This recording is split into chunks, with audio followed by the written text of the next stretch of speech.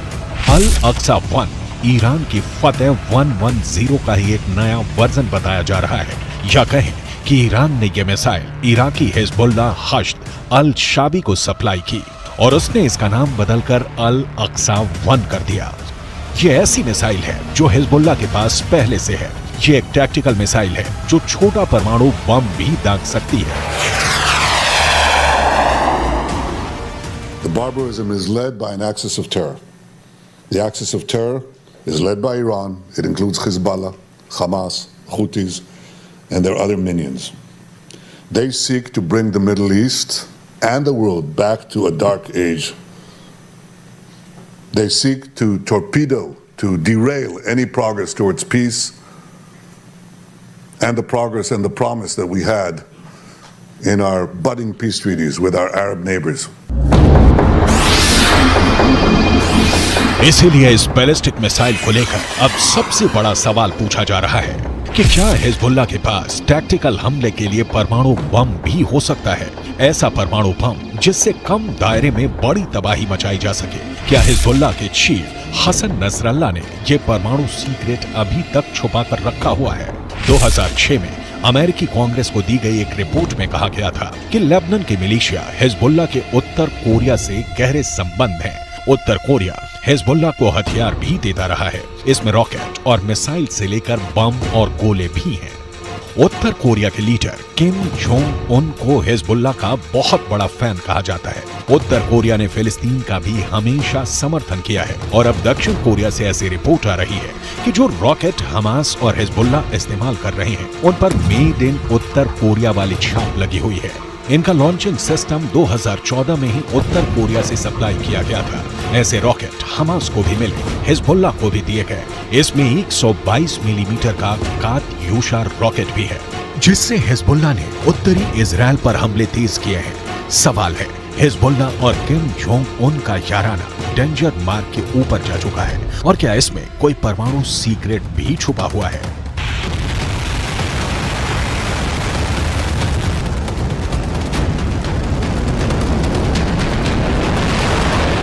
फिलहाल इजराइल पर anti tank हमलों ने हिजबुल्लाह के इरादों को खतरनाक रूप दे दिया है।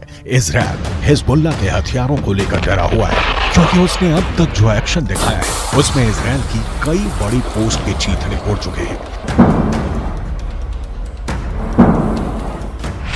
हिजबुल्लाह ने 3 तरह की एंटी टैंक गाइडेड मिसाइलें इस्तेमाल की। ये है कॉर्नेट, इसकी रेंज 5 किलोमीटर तक है। ये रूस की मिसाइल है, लेकिन अब ईरान इसका देसी वर्जन देहलाविया तैयार कर चुका है, और ऐसी बहुत सी मिसाइल अब हिजबुल्लाह के पास हैं। दूसरी है BGM-71 टोर anti tank guided missile, range है 3.5 किलोमीटर। ये अमेरिका में बनी मिसाइल है, लेकिन अब इसकी नकल ईरान तैयार कर रहा है और उसने हिजबुल्लाह को सप्लाई की है।